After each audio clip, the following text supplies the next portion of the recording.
Hello, Internet. The Morgan You Know podcast network presents Balls and Brew.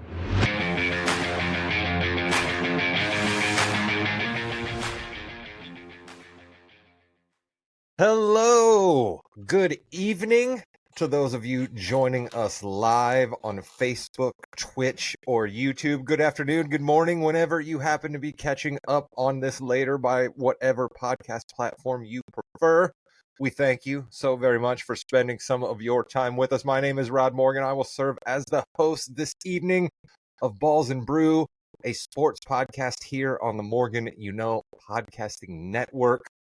We looked all fancy coming in, and faithful listeners and watchers will know we did not look that way last week, and we did not look that way last week for one reason and one reason only. He's not allowed to leave us ever again. We absolutely fall apart without him here. He's our guy. He's the executive producer of this podcast, one of my oldest and dearest friends. Jimmy, never leave us again. Jimmy James Thomas, Jim Riska. We fall apart with me here, so I can only imagine what happened when I wasn't here. Gentlemen, thank you very much for picking up the slack last week. I love football again. What's going on? Jimmy loves football. You longtime listeners will know what that means. Up there in the corner, if you're watching, or down south, if you're me geographically, it's our old man. He's in Bloomington, Chris King. Chris, hello. Thank you, Jimmy. And it's nice to see that Rod is trying to jump back on to the Colts fandom bandwagon, right? He shunned this team at the beginning of the year, and look at him now. We're trying to get back on this bandwagon. Jimmy, we should have started keeping track of all of the different things that Chris has said I have done to the Colts, because I believe shunned is a new one. So I at least appreciate that he is going to the thesaurus and pulling out new things that I've done to the Colts each week, but shunned is a new one. I think I'm very thesaurus, yeah, because he has access to one of those. He had to go down to the schoolhouse and ask the one-room schoolhouse teacher some words. Come on now. He can't read. He's got one of the original copies. What are you talking about? He's missing I so own many books, words. Jimmy. Thesaurus. Oh, I'm sorry. Not a thesaurus, the thesaurus. I'm sorry. My That's bad. right. Okay, gotcha. That's right. My bad. Speaking of the thesaurus, that's a tough one to say even for a semi-professional podcast host. We have the handicapper, our guy, Josh Williams. He's just across the way over here in Mishawaka, just like me. Josh, hello. What's up, boys? Week 6 was the revenge week. We had revenge week for Rico Dowdle against the Cowboys. And who was the DC for the Cowboys this year? None other than Matt Eberflus. He refuses to make adjustments to put 5 defensive linemen up on the line to stop Rico Dowdle revenge game. And then we had the Bears getting revenge from the Fail Mary in DC from the previous year. And guess who started that revenge from the previous year? It was Matt Eberflus with the terrible Hail Mary defense. So if you want a revenge game, just schedule Matt Eberflus on your schedule, and it will happen. Already entirely too much Matt Eberflus up at the top of the podcast. We will get into further analysis of those games here in just a little bit, but we start with the cold open question of the week. And in honor of the new CBS sitcom premiering DMV, and in honor of the fact that all of us have to drive throughout certain points of our lives, whether professionally for a guy like me or just, to go out and have fun, here's my cold open question. I am the driving genie. I will grant all three of you one driving related wish. So you can wish away anything you want. Whatever you wish away will never occur on the roads ever again. You will never encounter it. So yes, all of you are thinking there, think in your brain, I am the driving genie. I will let you take away whatever annoying pet peeve you have seen on the road in one wish. It is gone. Jim Riska, I will come to you first. What are you wishing away on the road? Easy, no question. Had to think about it for 3 seconds. Those idiots, when the lane goes down to one lane, that they see every single other car getting into that left lane. But no, that's not for them, Rod. No. They get to go all the way to the, and then they want to get in. I'm sorry. We live in a society, people. That's not happening. That is what I want to get rid of. That ain't happening. Jimmy, I love that because your wish is so magnanimous that what it actually does is not only does it keep jerks from being able to get in, but the fact that these jerks keep trying to cut in is what's causing the backup. If everybody would just get in line and realize that's what we're going. You're the problem.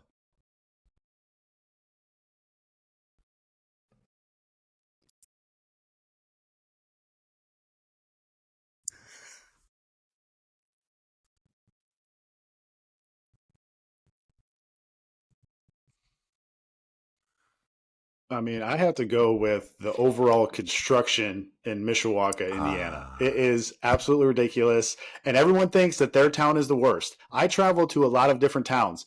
No town is worse. No city is worse than Mishawaka, Indiana. Rod, and you know this. How long was the bridge closed over there by Cedar? Kind of over by your place. It's like over a year. It was closed. No can do. Yeah. Yes. Insane. The Mishawaka Roads and Crew construction is absolutely insane. Get all the construction done in Mishawaka. Let's go.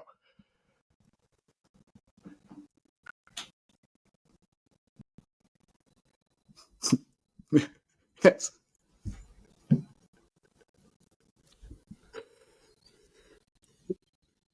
We've only got a certain budget with the Morgan, so we got to just take care of Mishawaka first. Hey, quick question, Rod. This wasn't a fair question for Chris. He doesn't know what a car is. Oh, I've been around. I was there when Henry Ford started up that factory. I know what a car is, and I'll tell you what my wish would be. It's a very selfish wish. I just want that light to turn green. Every time I'm coming up to the intersection, I want my light to turn green. I don't care which way I'm going. It needs to know and turn that light green. Because right now, I'm telling you, every time I pull up to a light, it turns red. I'm sick of it.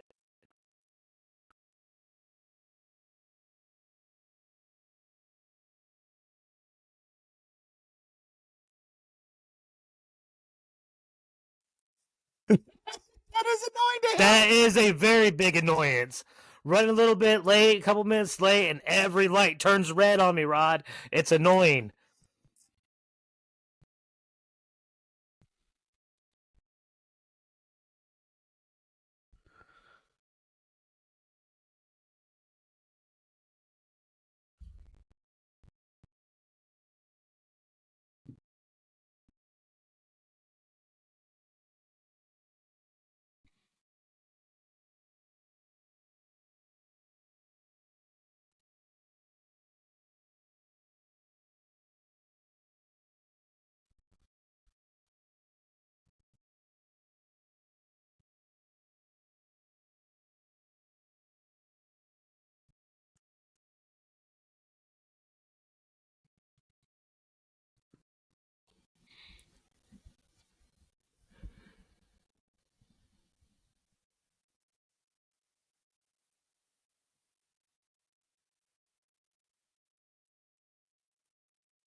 Yeah, I gotta say, I live in a city where there is nothing but no right turn on red or anything else like that. Get those out of there too. Right? Like if you get that there you go, right? Get rid of those no right turn on red. Get rid of those signs, and then I'll let people start rolling through red lights to turn right. Rod, I need 10 seconds. Yeah, in Bloomington, Indiana, there's no cars. I can turn. There's nothing there. Why is it no turn on red? It's ridiculous. That's why I left. This is a passionate opener right here. Passionate.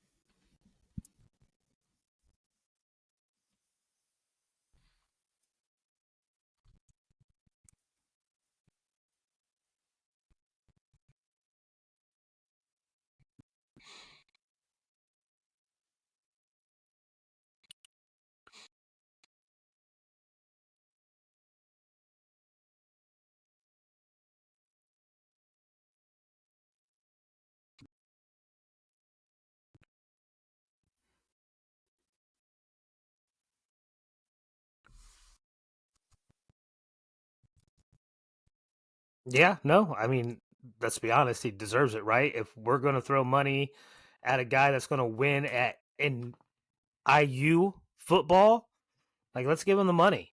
He has got us into these playoffs. He's made us a national powerhouse in just less than 2 years. So back up that truck. We haven't seen this ever. And I've been around Rod for a long time. And the closest was like back in 45, maybe 67, but like no. This is unprecedented. Back that truck up. And they upped the buyout clause from 10 million to 15 million, so it's going to be even harder for someone to poach him in the future. Yeah, no one's going to ever fire somebody, you know, or with a $15 million buyout.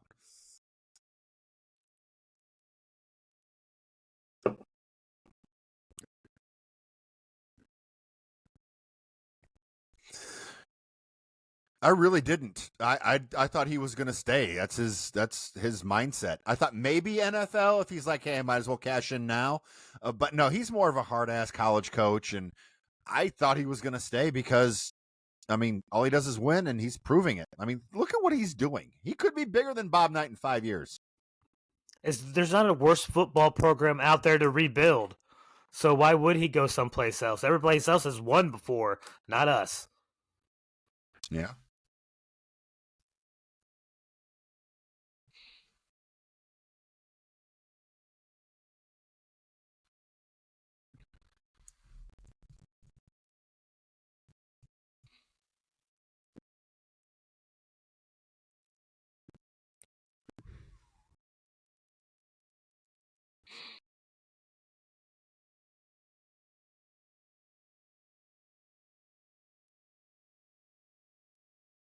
Man, Signetti is awesome. I think you could argue that this Oregon win was the best win of the year for any team going into and winning at Oregon.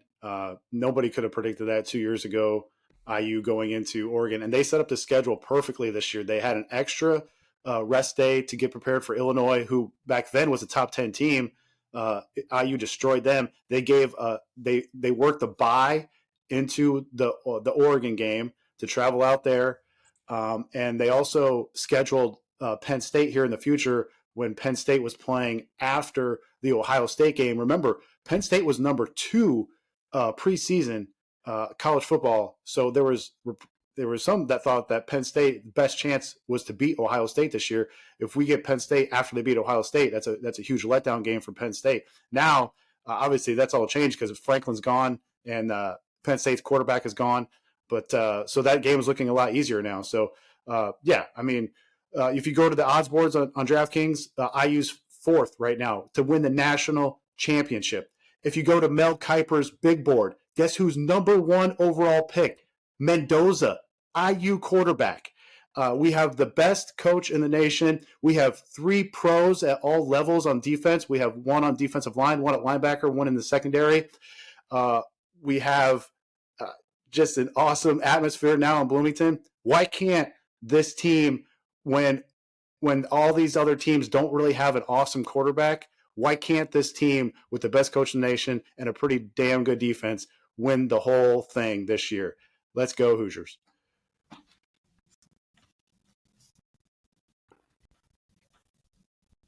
I'm glad you brought up defense. That's one thing. Rod is so excited he's on mute. Yeah, but I'm glad he brought up defense.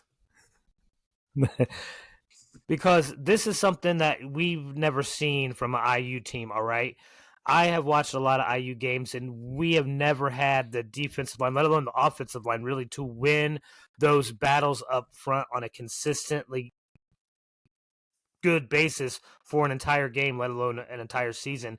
And we went into Oregon and we just dominated their offensive line, which was supposed to be one of the best in the nation. So this defense is something I've never seen before. I'm not used to seeing IU defensive linemen get deep into the backfield to make plays. It's insane.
How do they get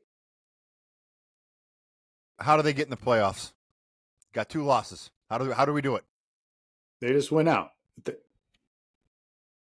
Yeah. Yeah.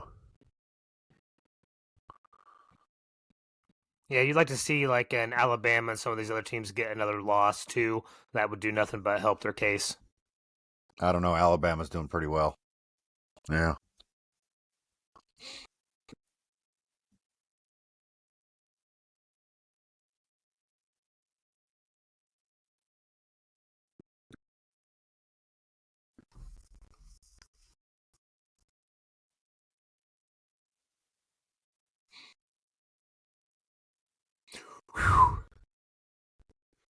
You know, we gave him the opportunity to lead a franchise, and he does this in return. That's ridiculous. You know, when you look at it and you see Kyler Murray's out. Oh, we're golden. Who's their backup? Jacoby Brissett. Oh, that's fine. Uh-oh. Revenge. And Williams was right on the other ones. This was almost there, too, because he turned into Tom Brady, honestly, against Peyton Manning and the Colts there. It was ridiculous that we almost lost to a team that didn't have – who was their running back? I think Chris was their running back.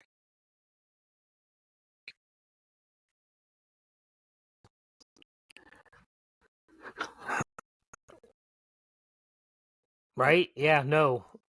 It's amazing, right? Let's just revel in this moment. Let's enjoy every minute of it because I know all of you, this is shocking. I mean, I picked them to win their division, but I know all of you didn't. So I know this is shocking for a lot of people. So just enjoy this moment because who knows? But Indiana Jones and the Colts are getting it done, and I'm going to keep enjoying this. They're scoring more points, Rod, than the Sheriff, all right? They're doing it better than Peyton Manning ever could. Is that unbelievable or what?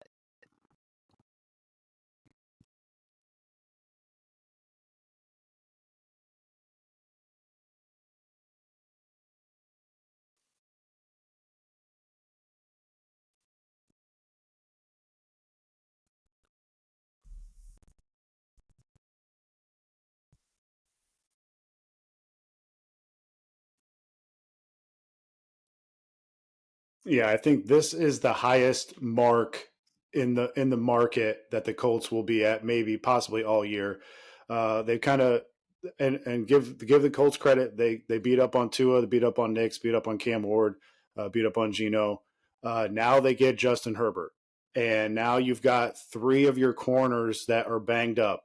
And you guys just said it before. Jacoby Brissett looked awesome last week. Here comes Justin Herbert. So, and we know that the Colts have not won in LA since 1986. So this will be a very tough game for the Colts here. I would not be surprised if the Chargers clip them here.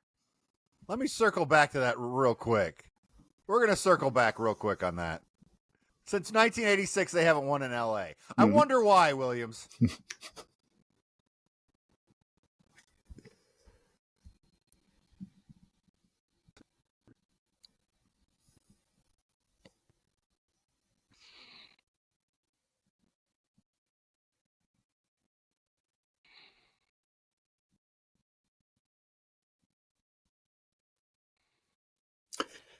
Yeah, it's amazing when you get good players back. TJ Edwards was back at linebacker. He definitely helped out stopping Ja'Cory Krosky-Merritt. We got our nickel back Kyler Gordon. He shut down Deebo Samuel, and then we also got back Jonah Jackson and Darnell Wright on the offensive line on that right side, and that definitely opened up some holes for DeAndre Swift, especially on that last drive there. And I thought Caleb played better. He did make a bad throw on one of the turnover-worthy throws that could have been picked off. But man, that game was in the wet, mist, and they took away that terrible call, that touchdown on Rome Odunze. I thought that was an awesome pass, awesome, even better catch by Rome. But yeah, I think the Bears did not play exceptionally well at all, just like the Raiders game. But the old Bears team would have found a way to lose those 2 games at the Raiders, at Washington. This Bears team found a way to win those games. Now the schedule opens up. They get the Saints. They get the Ravens. The Ravens are a mess right now, even though Lamar might come back. They get the Bengals. The Bengals are a mess right now. They will not see Burrow. They get the Giants in there at home. Then they got a revenge game with the Vikings. So all before Thanksgiving. So if they can go like 4-2 up here in these next 6 games to make a stretch run post Thanksgiving, this team is exciting finally, and they're finally playing some good football.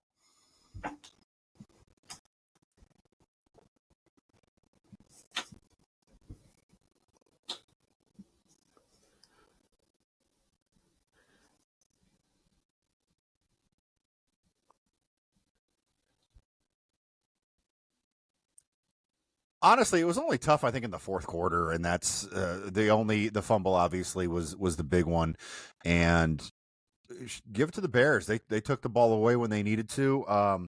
Their special teams, Jake Moody, who, by the way, is my face of the week. You know what? It's my thing. I'm going to do co-faces of the week, Jake Moody and DeAndre Swift. We need to make sure that we give Swift his credit. I think he had 167 total yards, ran like he was supposed to. And real quick, that's when you have a coach that knows there's an issue and spends 2 full weeks trying to figure out how to make the run game better. And he did. Also, shout out to Theo Benedict, the new left tackle from Canada. Excellent work.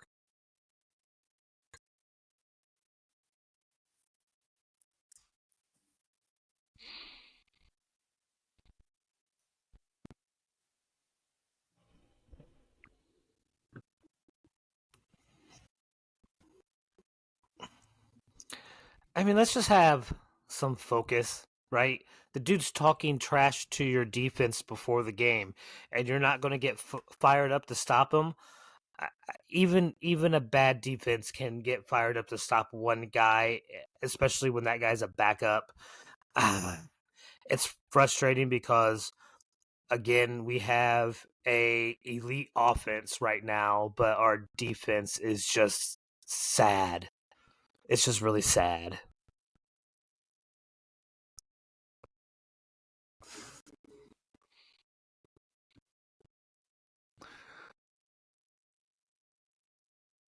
Yeah, it would be definitely horrible if someone made fun of the Cowboys that I'm trying to do right now. Heel of the week, I think we have to go to well, let's just show the Cowboys. As you can see, the helmet there is not very good. Heel of the week is going to be Justin Fields, and Rod, this pains me. It pains me. He had 45 yards passing on 9 of 17. There were 4 or 5 passes that just weren't accurate. If they were accurate, they would have been first downs. 31 yards rushing too, which is not good. And we'll talk about Aaron Glenn too. But you know, if he's your starting quarterback, you need to use him. I mean, you can't be afraid to have your starting quarterback throw the ball, and he's afraid to have their starting quarterback throw the ball. It was pathetic and sad.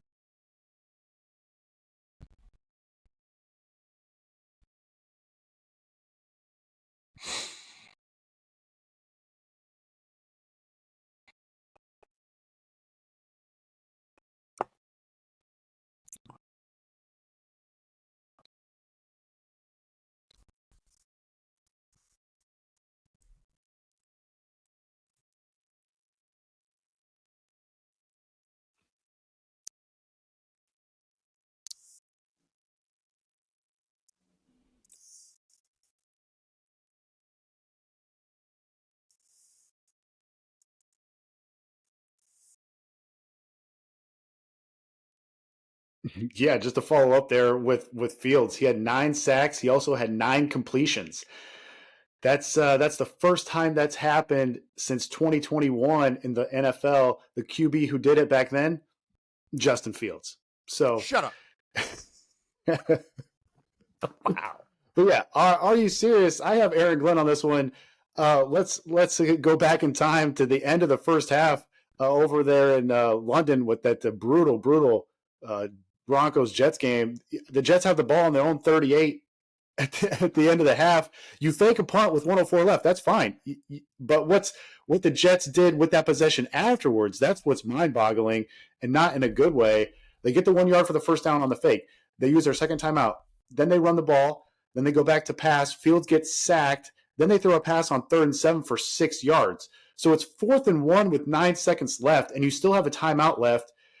You have two options. Either you try to pick up 8 to 10 yards for a field goal attempt, get a timeout, or you just chuck a Hail Mary. I mean, Justin Fields, that's one thing that he can do really well. He can throw it like 60 yards in the air. You chuck a Hail Mary to see if you can score a touchdown and maybe get a defensive PI. Instead, what does Aaron Glenn do? He runs the clock out, so Denver didn't even get the ball. They didn't even run a play. Aaron Glenn, are you serious? You were 0-5 going in. Now you're 0-6.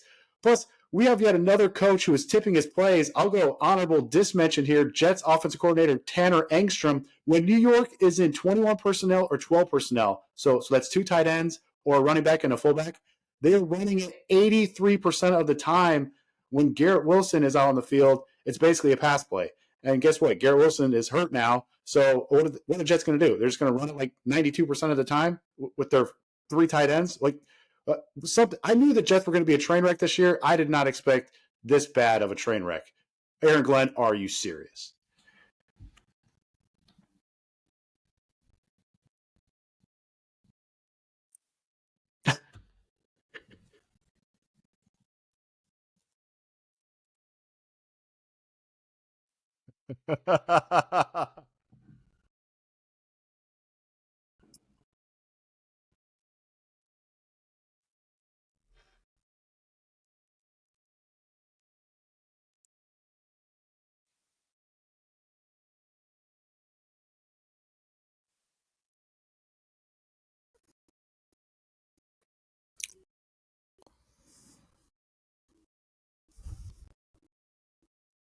Well, listen, since we've been piling on these last 2 segments, my honorable mention goes to the Denver Broncos defense, that unit as a whole.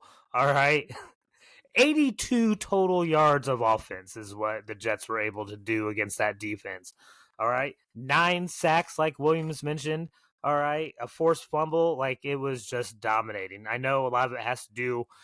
Listen, if you want to, you can give Aaron Glenn and Justin Fields an assist for Denver Broncos defense to make it a little bit easier, but they get an honorable mention anyway. Right? Yep. Walk across to the stadium to give Glenn the game ball. He's like, "Thanks, Aaron. I appreciate it." Right? But okay, this guy, the guy that we have nominated this week's Leatherhead, was actually nominated by Rod. I don't listen to him often, but when he makes a good, valid point, I will. This defender single-handedly stopped 25% of the opposing team's offensive snaps. That is Nate Landman from the Rams, 17 total tackles, 25% of the offensive plays that he stopped. Leatherhead of the week.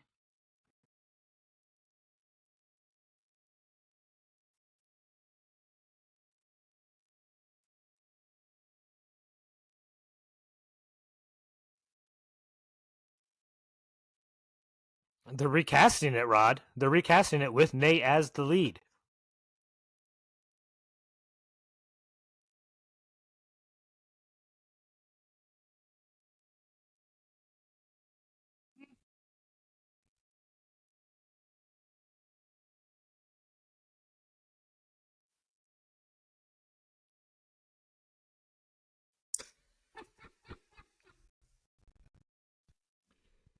Yeah, man, I got hurt last week when Fred Warner got hurt. When he was in the game for the Niners, the Bucks went punt, punt, punt. After he got hurt, the Bucks went touchdown, touchdown, touchdown. You think that guy means something to the Niners defense? And by the way, the Niners just terrible, terrible, brutal injury luck. So yeah, well, okay, let's get back on track here. Week 7. Philly at Minnesota. I am going to take the Minnesota Vikings plus 2.5 on FanDuel, minus 115. Vikes coming off a bye here. You got to. We'll get to that in a second. Elite coaching staff here, one of the best home field advantages. O-line should be relatively healthy. Another week to get Jordan Addison back in the flow of the offense. You go to the Philly side, Jalen Carter's banged up. Eagles O-line's banged up. Their top corner, Quinion Mitchell, is going to miss, which should mean some more open windows for Jefferson and Addison. If you haven't heard, those guys are pretty good. Wentz obviously still holds the ball way too long, but Rod, surprisingly, he's just outside the top 10 in success rate, adjusted EPA, and completion percentage plus EPA. I don't make those stats up. I didn't believe it either, but I'm just reading what the stats tell me.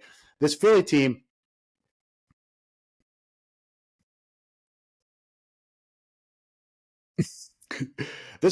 just got blown out by the Giants. They should have lost to the Rams. And this new OC for Philly has been a disaster. Kevin Patula, who was the passing game coordinator last year, he can't get out of his own way here. Philly hasn't been able to move the ball versus zone or blitz. Against zone, they were negative 1.8 EPA per play, and versus the blitz, they're negative 0.42 EPA per play. Massive downgrade in those numbers from when Steichen was there and when Kellen Moore was there. And guess what? You're playing against the Vikings. They blitz at a top 5 rate, and they play zone more than anyone in the league. Hurts has been really bad versus cover 2, specifically 35% success rate. That success rate is dead last among all QBs in the league. Vikes play the most cover 2 in the league. The Philly has a negative point differential on the year. They lead the league in 3-and-out rate. Barkley, without some of the O-line starters, has been contacted behind the line of scrimmage at a 36% clip. That's the second most in the league. Philly's defense, 19th in EPA, 19th in success rate. If this team, I ask you guys, if this team didn't win the Super Bowl last year, would this team be favored in Minnesota by 2.5 when the Vikes are coming off a bye? There's no way. There's no way. This feels like the 2023 season where they were running out of gas in the second half of that year. The only difference is this season it's week 7. I mean, they covered versus the Chiefs when Kelsey dropped that ball at the end zone. They should have never covered versus the Rams. And then the one game that they legit covered was Tampa Bay. They had like 17 yards total offense in the second half against Tampa Bay. So give me Minnesota here plus 2.5 at home.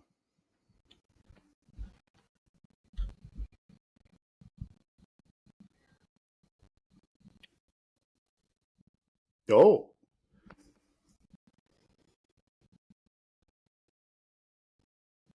Eagles have been overrated all year.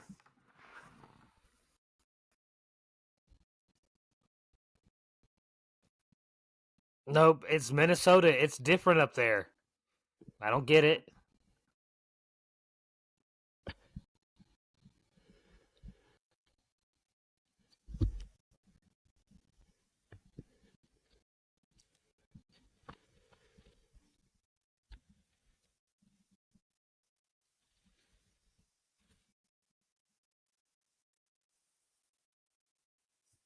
That is not what they say about you.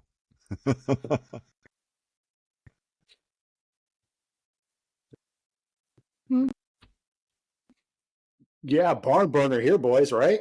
I'm going to take, shocker, Dolphins team total under 18.5. Yes, under 18.5. You can find that minus 125 on MGM. Make sure you go on MGM because the juice is way less on MGM as it is compared to Caesars. Looks like there should be wind here in Cleveland by the lake. That's the first thing. Second thing, no one scores on this defense at home. I mean, this Browns defense is elite when they play in Cleveland.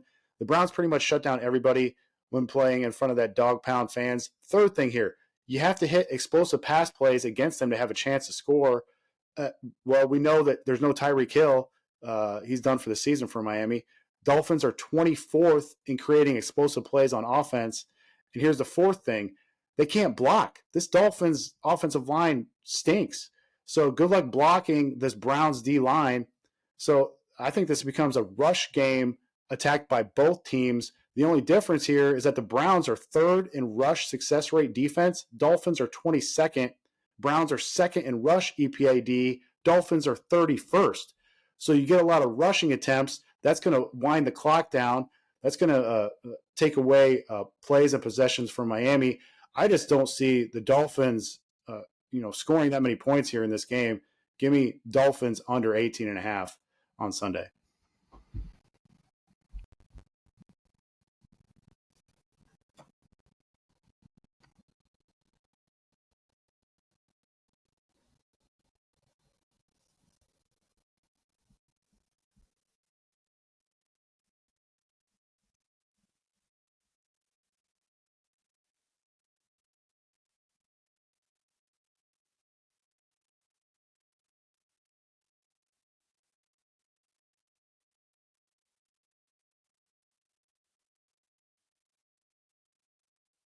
Oh, Whoa!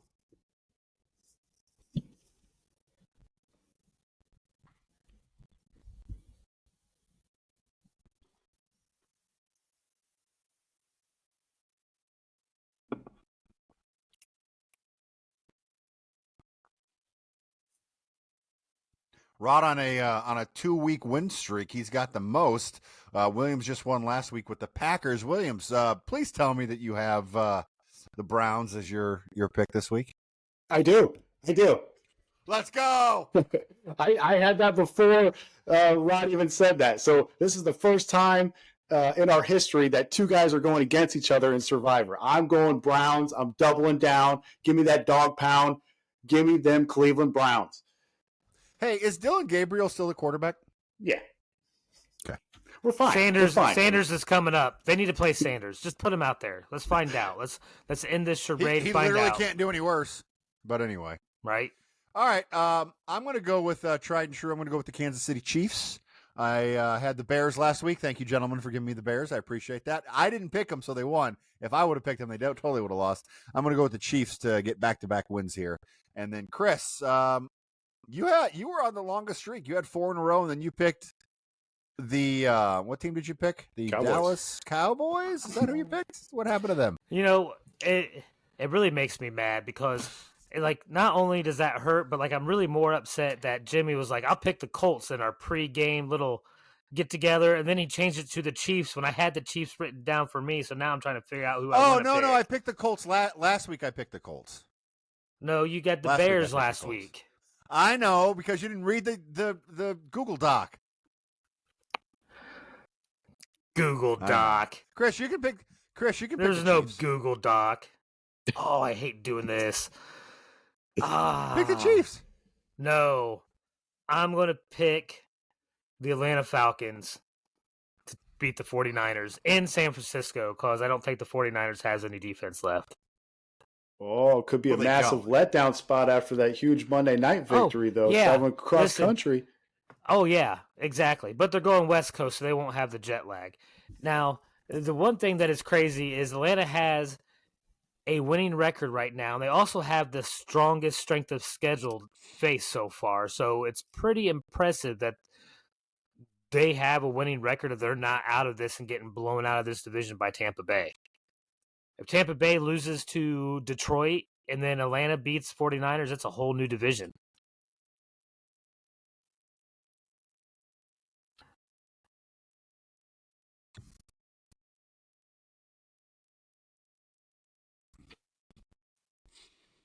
Well, like I said before, if you go because I only have my 18 wins are 5 teams, and you guys all have 8 teams, so I think I'm actually winning. No.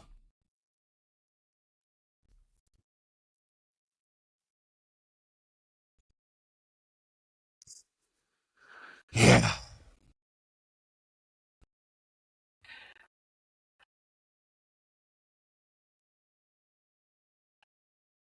Is his dad still employed too? Oh, his dad quit? Oh, so the Callahan line is completely gone. So the one good thing about their team, the offensive line coach quit too. So there you go. Awesome.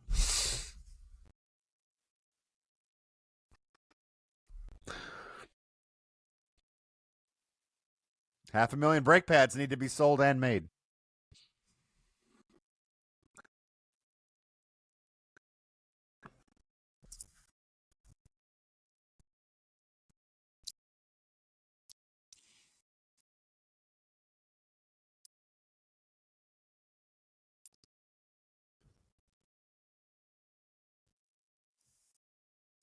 I think we did a pretty good job. And you know what? I think we have about 15 minutes more to go here pretty soon.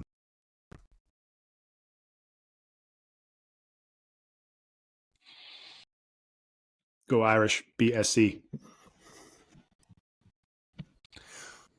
Welcome to the Fast Break, the fastest 15 minutes in the NBA. We had our gigantic draft last week.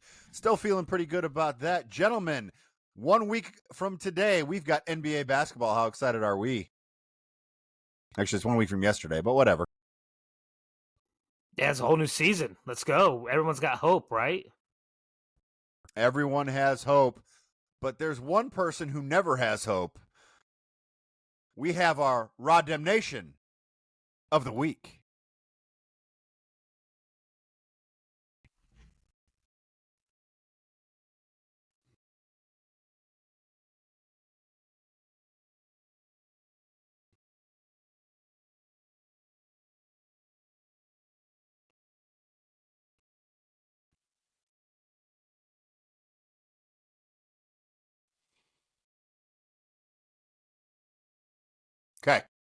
Okay. Sure. Yeah.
So if you have League Pass, you still would have to get Amazon Prime?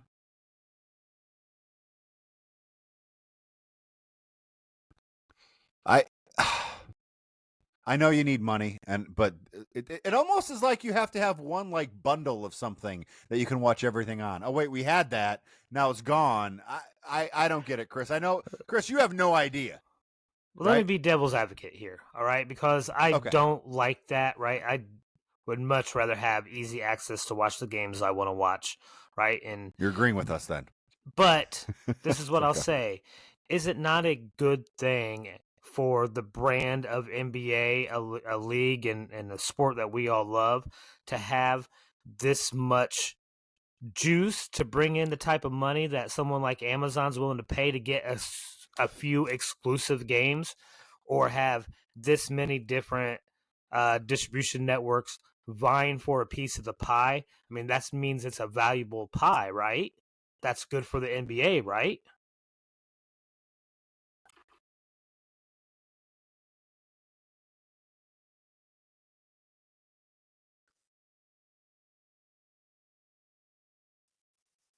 Did I lose you guys? No, we're back. You there, Chris? All right. So Yeah, I'm here. yeah, it's tough because you want so right now the NBA wants that 18 to 25-year-old, right? So if someone goes on, hey, I want to watch a game. Oh, it's on Amazon. Oh, I can't watch it. Well, I'm not going to watch it. I'm going to go somewhere else. That's the issue. You want to have people to have easy access to your games. And while it's at a lot of different places, I think that might be the issue where you're just going to get fed up and not watch it at all and just go and watch the highlights. Rod, what do you think?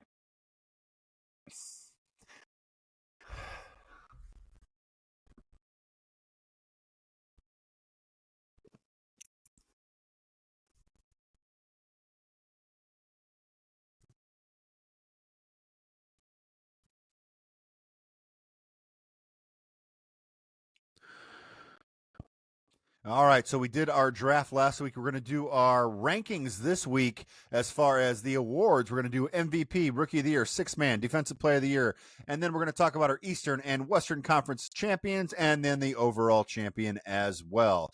I'm going to go first. We're going to go, let's just start at the top, MVP. We got the MVP table starting already with these three players. I'm going to take Nikola Jokic. The Joker is going to be my MVP for this season. I think the Nuggets finally have the bench they need, and I think they are going to go very, very far in the NBA playoffs. Rod, what do you think of Joker as my MVP?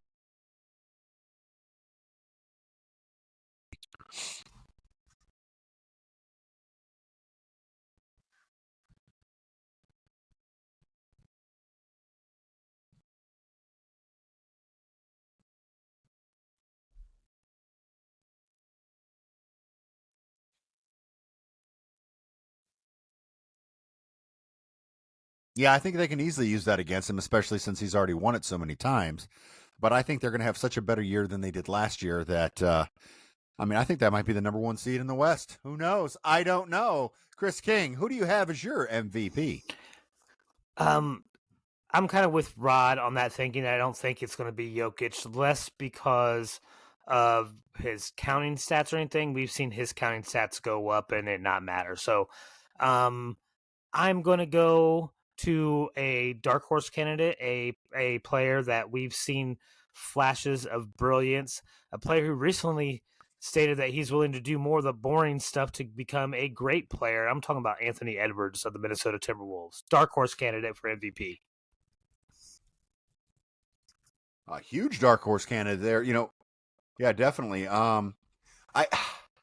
It's going to be tough, Rod, to get people in that mindset right now with Edwards. But if they continuously go to the Western Conference Finals again, you got to give them some props, don't you?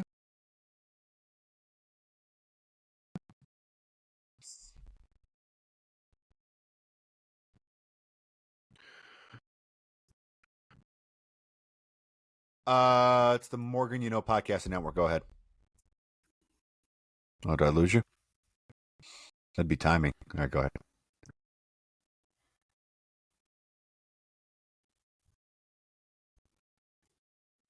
I think they have to have one of the two best records in the league. I think they can't finish third in the West, but they could finish second if they were a half a game or a game behind the best record in the league, which who knows who that may be, right? Maybe let's call it OKC. Then I think you could still make that case, especially if they had the second best record in the league total. We know the East has fallen off a little bit. Cleveland can still get over 60 wins probably, but I don't think they need to finish first, but I don't think they can finish third. Okay. Rod, MVP, who you got?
I think that's a good pick. Giannis apparently wants to be a Knick, so he might win that MVP for the New York Knicks. Yeah.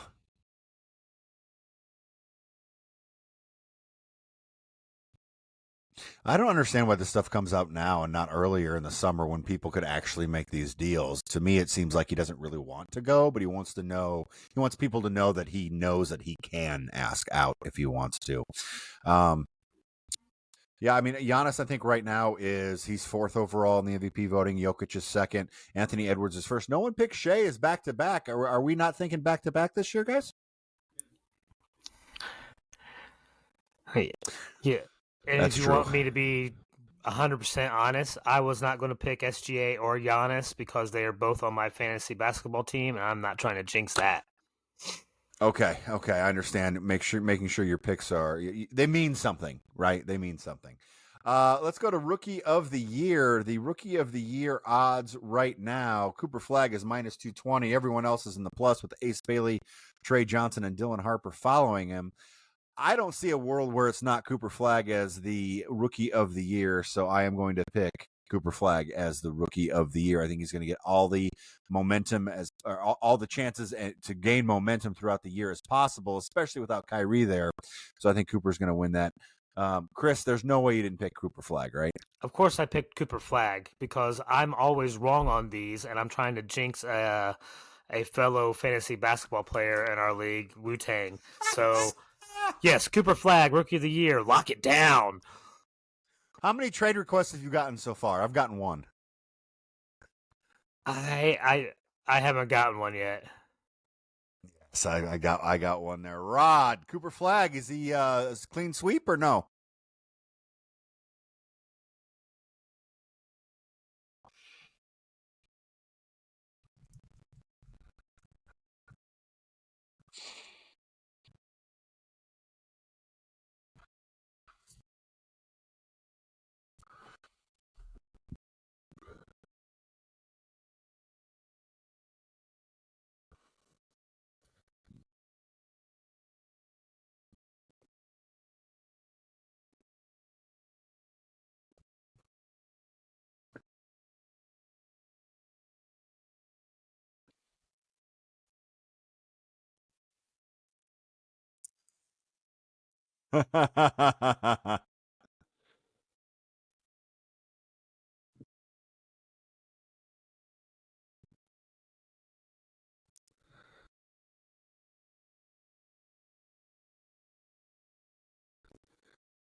Well, if he gets 8 or 9 assists a game, that's not too bad there either, right? But Ace Bailey, I think the only issue that you have with Bailey is if he is too good. Maybe he'll have an ankle injury at the end of the season, or maybe he'll have, a wrist situation, because obviously the Jazz don't ever want to win. They just want to get the 6th pick in the draft all the time. Speaking of 6, look at this transition. Let's do it. 6th man of the year. I've got Tari Eason for the Rockets. I think the Rockets are going to do very well this year. I think he's going to have a big impact on their team. I think that's going to be a pretty easy 6th man of the year for me. Chris King, who you got? I'm actually picking a guy from Rod's team. I think Pritchard's going to get it this year. So you think they're going to be good enough? Oh, well, there you go. He is Peyton Pritchard right now is plus 3,500 to win, so that's pretty good. Eason is plus 1,500 to win there. Yeah, he may start for the Celtics because the Celtics really? Need players. You think he's going to start? Yeah.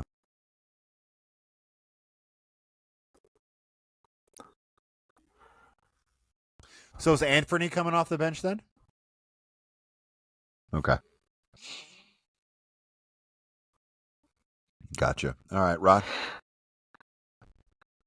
Rod, who you got? Yep.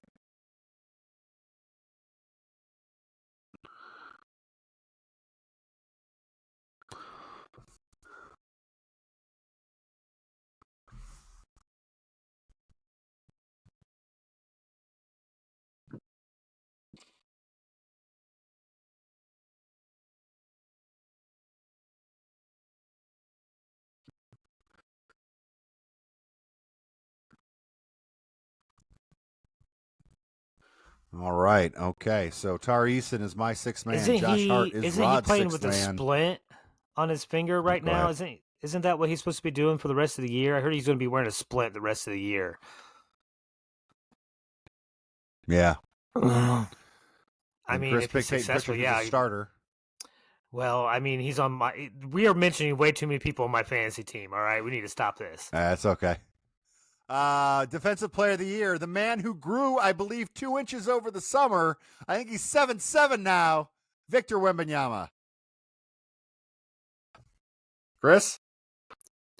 No, I was going to go a different way. But like he's going to swat everything away, right? So how do you vote? Right? And you know I love stocks, but I don't want to vote for him. I know.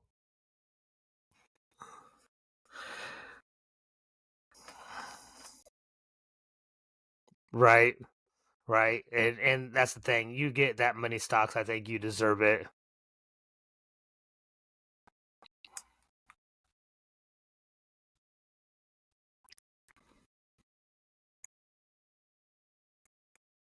Yeah, no. As much as I did want to nominate Giannis, I thought Giannis was going to step up his defense, especially his rim protection for the Bucks this year. I did. I got to go. I got to go with Victor. Right, Okay, so you are unfortunately. picking Victor's. Yeah, if he defensive. stays Okay. healthy this whole year, I don't think you can give it to anybody else. All right. Now let's get into team activities here. We have our Eastern Conference champions. This is going to be kind of a battle of attrition here. We've got about 5 or 6 teams that can actually do it. But I think the New York Knicks, the new look New York Knicks with a new coach, a new system, some of the same players, but I think they're going to really do. I think they're going to be rested. They're going to be ready to go, and I think the Knicks are going to go to the Eastern Conference, win the Eastern Conference, and go to the finals. Rod Morgan.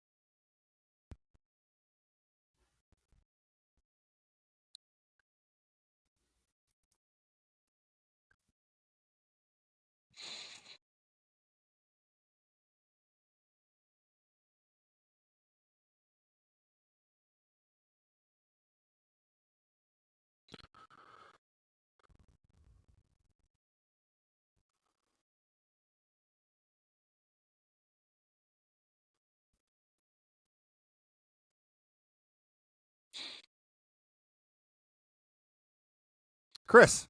I mean, you're not wrong in that analysis, Rod, except that never happens in New York. That's the only problem. Like, when do they get a new coach and it changes and all of a sudden they win a championship? That doesn't happen. Not in New York. All right, it's going to be the Cavs. The Cavs were close last year. I think some unfortunate, you know, not enough playoff mentality type in late in the year. I think they've learned that lesson. I think they can continue to win 60 plus games and get out of the East. I'm worried about the health. I mean, already you got Garland. Who knows what he's going to do? And if one of the big guys goes down, I love Evan Mobley. I think he almost got my Defensive Player of the Year, but I'm worried about them. And Mitchell too. I don't know. I hope so. I want them to do well. Yeah.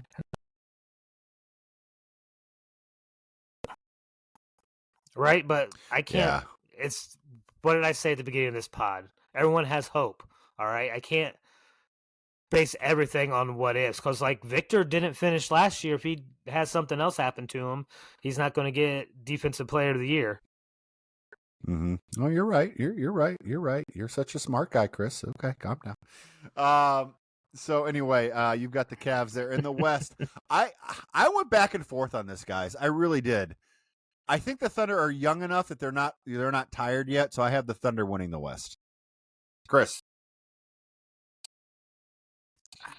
No, I think they'll end up with the best record in the West probably, but I still think Rod alluded to it earlier. Or no, maybe it was you, Jim. I can't remember now. But the way Denver is built is more suited for a deeper run into the playoffs than just the personal accolades that Jokic could get. So I'm going with the Nuggets. That was close. That was my backup. I had them written down, but I did go with Thunder. Rod, break the tie here. Who you got? Okay.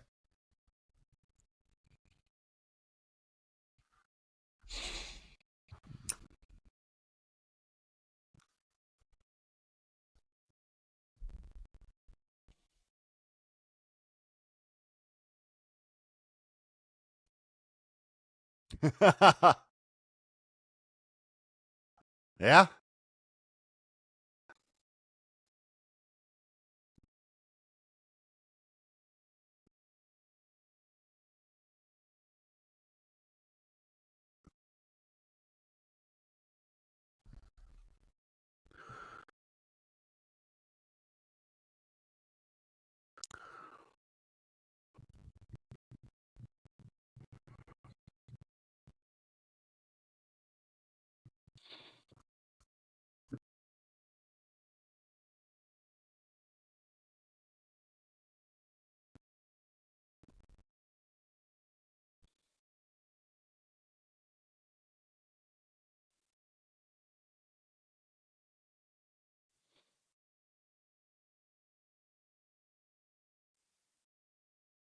Okay, I have the Thunder beating the Knicks in the finals to actually have a back-to-back champion for the first time in forever.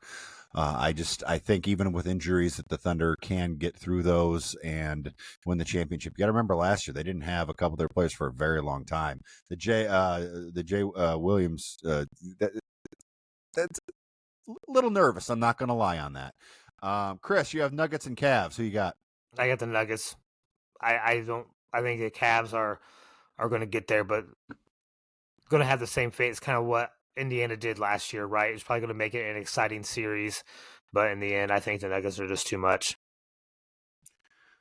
All right, there you have it. I have my champion as the Thunder. Rod has the Nuggets, and Chris has the Nuggets as well. Before we leave for the Yeah We Know podcast, you're in the ring with Jimmy, Chris, and Rod. We need to do the Kings Hardwood Hierarchy, and then the trumpets would play normally.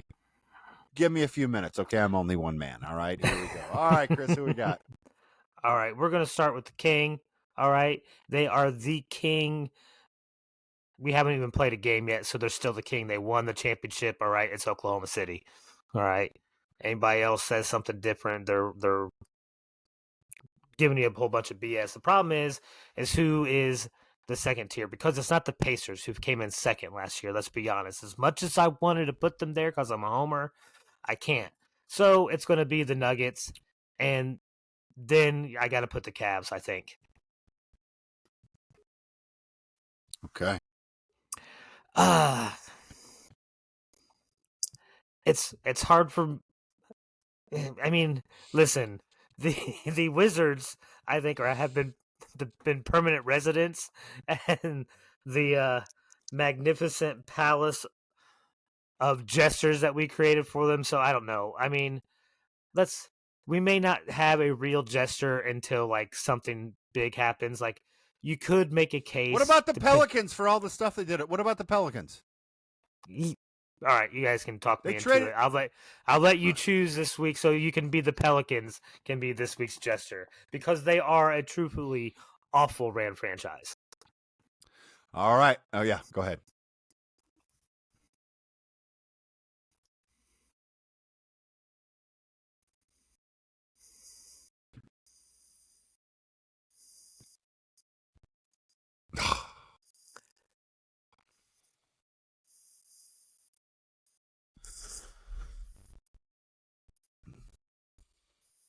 Not ideal, Johnny. And that will do it for the fast break, the fastest 15 minutes in the NBA. Stay tuned for the Yeah We Know podcast.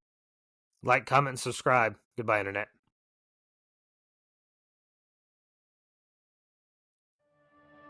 I take my rightful place at the head of the table. Believe that.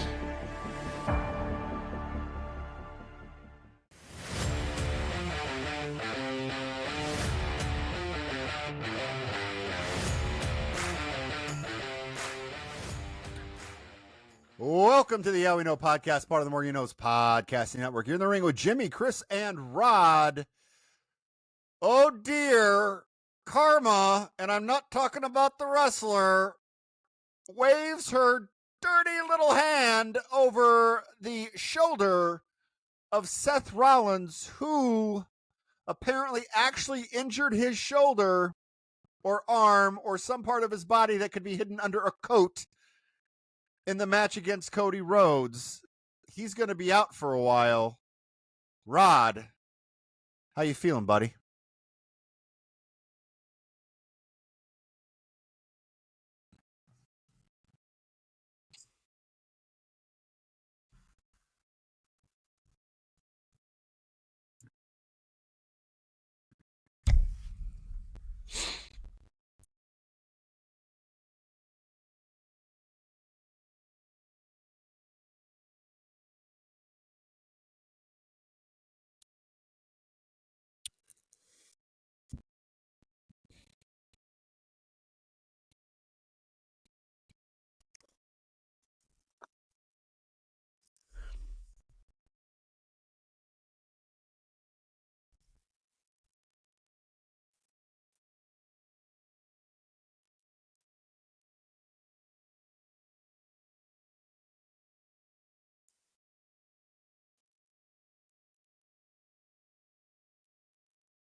Yeah, and obviously this isn't in stone yet. We haven't heard about it from the WWE or Seth Rollins, but it was pretty evident, Chris, on Raw that he was hurt because he was even holding that shoulder when he went down after the spear. Pretty sure we have had this same conversation just, 6-7 months ago, all right, where we were upset that we were losing Seth for what could be an extended period of time, and it was unfortunate that he had injured his knee real bad. Are we 100% sure that this isn't a work? Because we were all fooled last time, and we thought it was legit, and it was going to be out for a long time, even though he had the briefcase still and everything else. We thought he was out. Do we know that this is not a work? Well, here's where it could be a work. You ready? They are so smart and so good. They're going to pretend he's hurt. They're going to take the belt off him. They're going to leave him off TV for 9 months and then come back just when we don't suspect him because it was a work to come back and try to win the belt again. I think it's real. Last time, I think all three of us were on the same page. Well, Yeah. if they take the belt from him, I think if they make him relinquish, It's real. Yeah.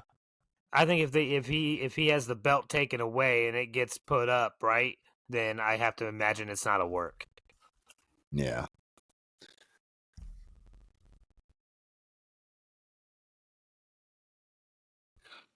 Okay, so that's where I went from here. Okay, so we have our number one contender in CM Punk. They should just hand him the title, right?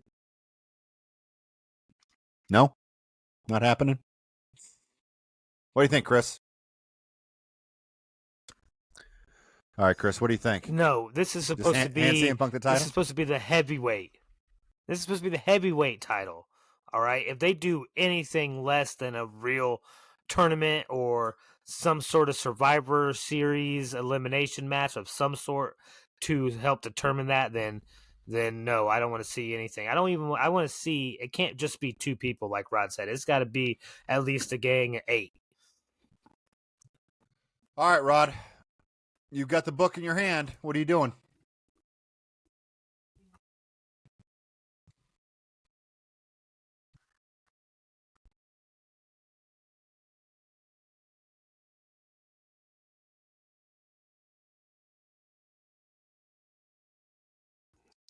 Oh, you read my mind.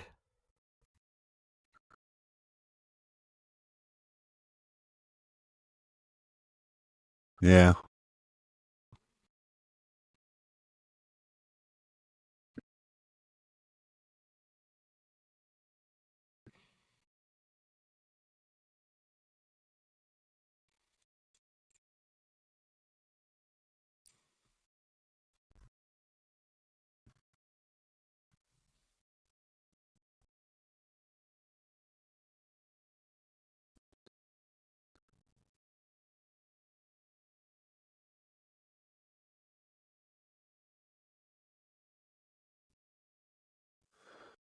Do we do a tournament, a qualifying tournament to get 6 people in, and then at Survivor Series instead of the men's War Games, which right now, who's going to be in that?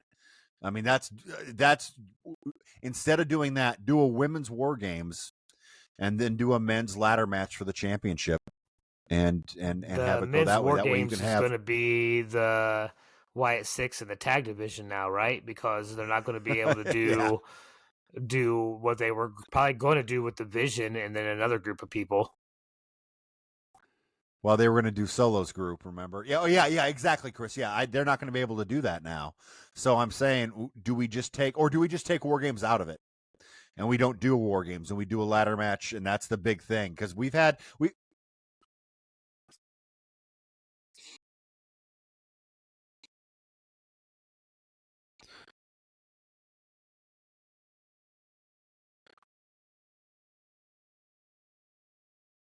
So we'll have a new Elimination Chamber apparatus to go over 2 rings. I like that.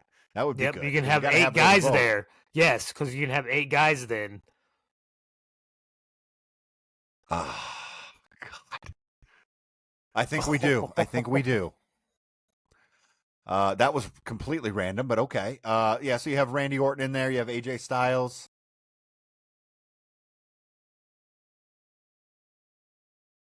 Yeah, you've seen a lot of Riddle lately, haven't we? Now,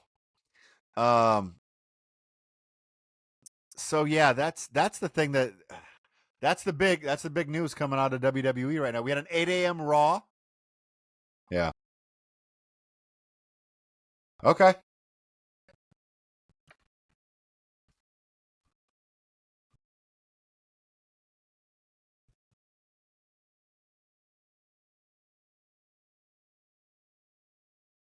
Well, okay, we have CM Punk, Jimmy and Jay Uso, LA Knight. We have Breaker, and we have Bronson Reed, right? 1, 2, 3, 4, 5, 6. That's 6 right there. Well, but that's 6. Punk, Uso. What the heck is that?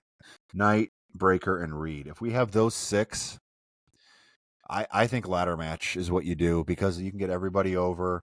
You can have Breaker somehow because I don't you think don't you want can. just to be. You don't want Breaker and Punk to be the match. You Well, don't you want don't Adam want- Pearce to come out and say it's Breaker and Punk. Punk Do deserves it. you- He deserves to be in there. Do you want Reed and Breaker to also be fighting each other for the belt at that point either?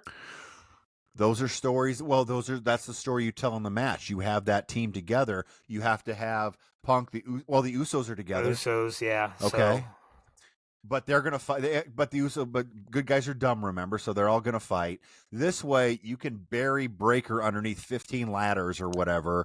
You can handcuff Bronson Reed to something so they don't win for a reason, and then have Punk or one of the or Jay Uso could win again. He could maybe Jimmy's going up for the title, I think and Jay hits him in the back. I think we add 2 more people to this to make it an even 8. Okay. I think you got to add Roman and Randy Orton. See, I don't think it's going to be Roman because I don't think they want him to be in the championship because if it's Roman, he's got to win. I don't think they want to do that yet. Not I like necessarily, Orton, but not necessarily when you still have the whole Jimmy and Jay thing going on and the Usos bloodline. So there could be numerous ways that Roman doesn't get that win. yeah.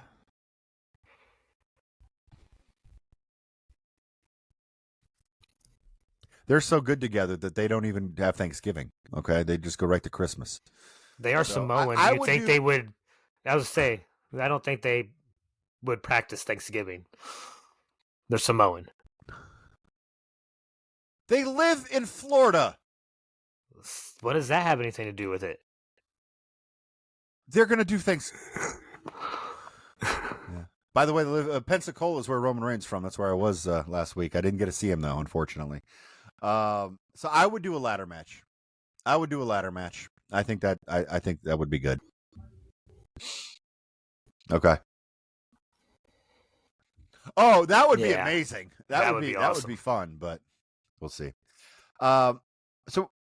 So we had an 8 a.m. Raw, which I thought was kind of fun on Monday, especially since no one was going to watch it until they found out what happened with that. But we got to talk about another injury. Jacob Fatu. Oh, go ahead. Yeah, Jacob Fatu was out for a long time. Jacob Fatu's out for a very long time. I don't know what it is, but he's going to be hurt, so that sucks. That's another really over guy that's going to be gone for a while. That's what happens when you're all gas, no brakes. You're going to get hurt.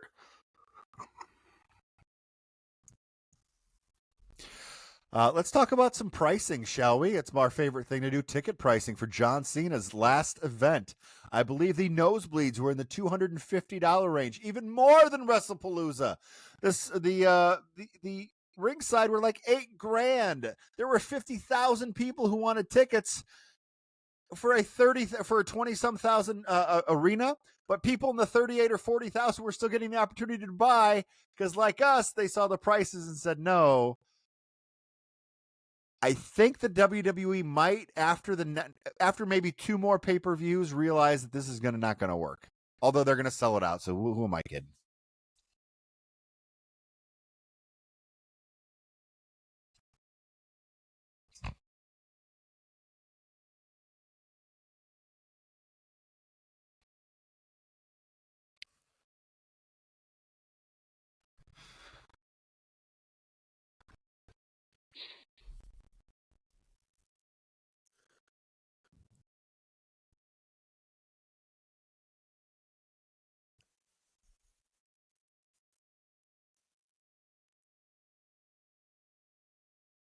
They might be able to get RFK, actually. I'm not going to lie.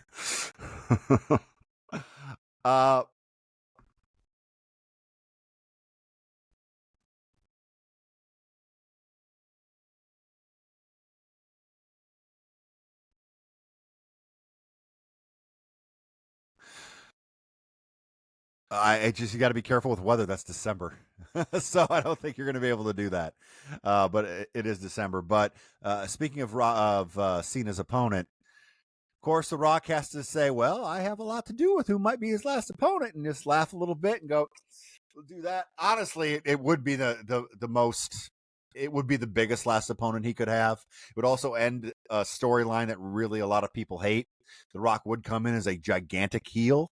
I think it would be kind of cool to see a 15, 20-minute match between the two of them. I don't think that's going to happen. But, it's fun to speculate, isn't it, Chris? Yeah, I mean, that's probably about the only person I think he could fight in his last match that would make me interested in the outcome and what could happen, right? Can't think of another person that is more important to me as a wrestling fan or anything else, right? Because I watched when The Rock was on TV. I didn't when John Cena was on TV. So let me see The Rock. Let me relive some of that glory time. So yeah, give me The Rock versus Cena. I'll watch that all day long. What do you think, Rod?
Chris, Rock has started to film Jumanji, so we're good. He's okay, right?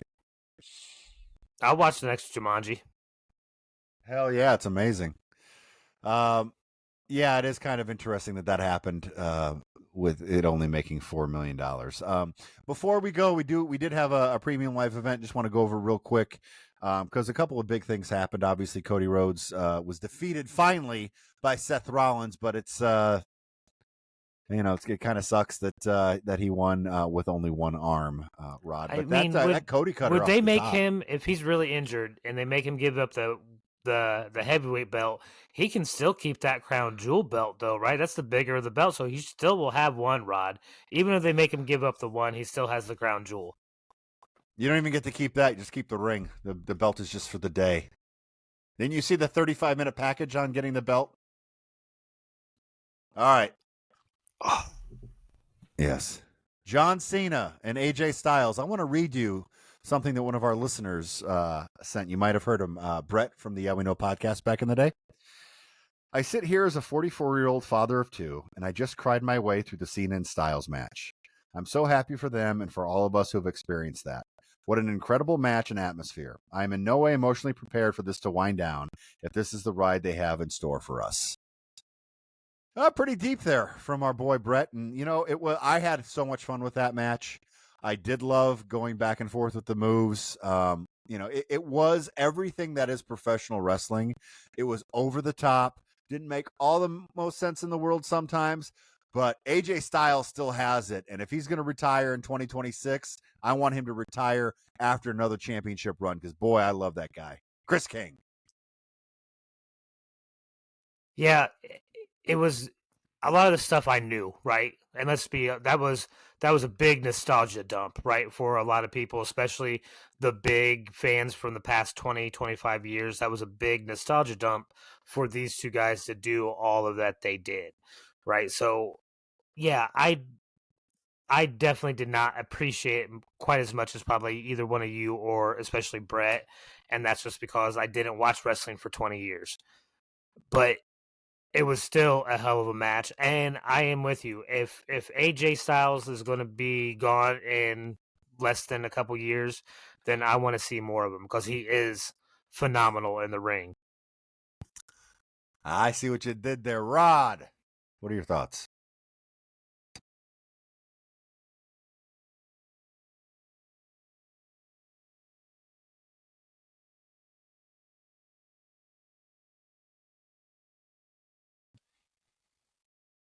Well, AJ and Dragon Lee are together, so we have to.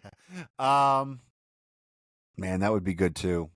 I would love to see those two go at it again. I mean, they have before, but really just it's one of those where Triple H goes up to them and say, "Hey, you two, you've got 25 minutes. Go." AJ goes over or whatever.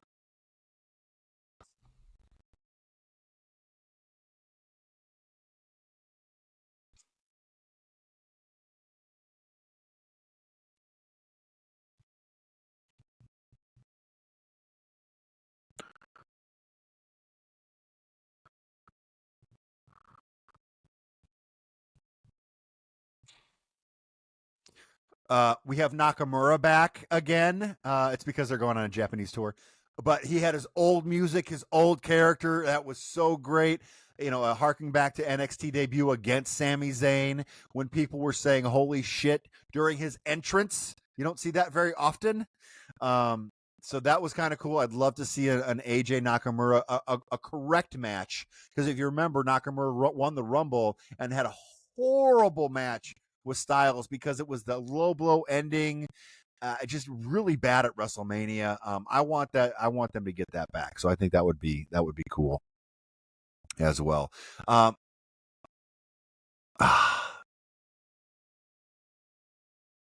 We are an hour and 24 minutes into our TMYK live, and this is the first moment that we've mentioned that Roman Reigns was pinned in the middle of the ring, 1, 2, 3, on a premium live event by Bronson Reed. Now, looking back, this is the best thing that could have happened when you lose your leader.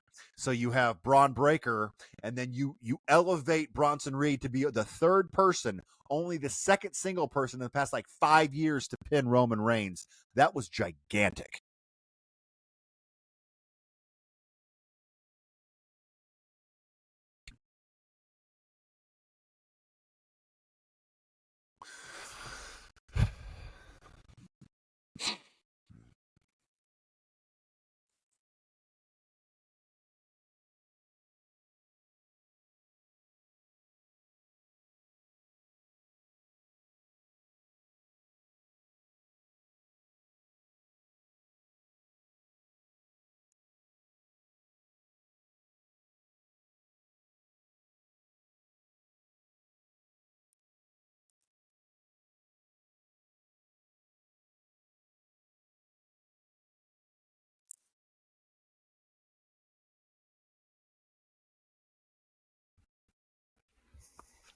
I'm just happy to see the Bloodline lose, even though they tried to interfere and alter the match. Right?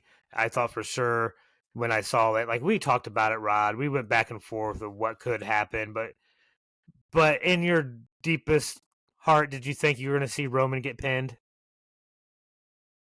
No.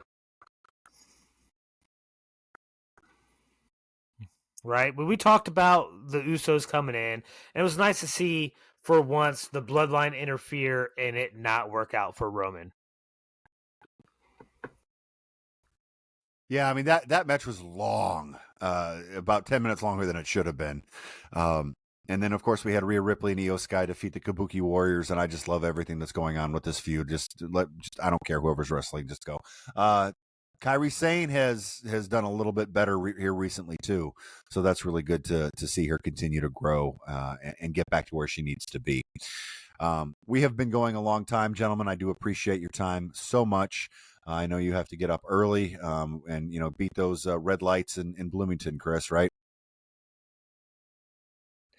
Yeah, I got about 8 of them, and most of my turns end up being right, and I can't turn, Rod. Get rid of those no turn on red. And with that, you've been listening to the Yeah We Know podcast, part of the More You Knows podcasting network. You're in the ring with Jimmy, Chris, and Rod.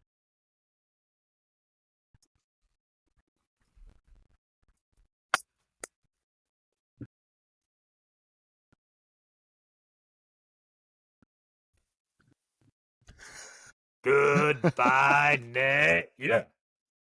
If you haven't ever seen a hat, you get hats on the Morgan You Know.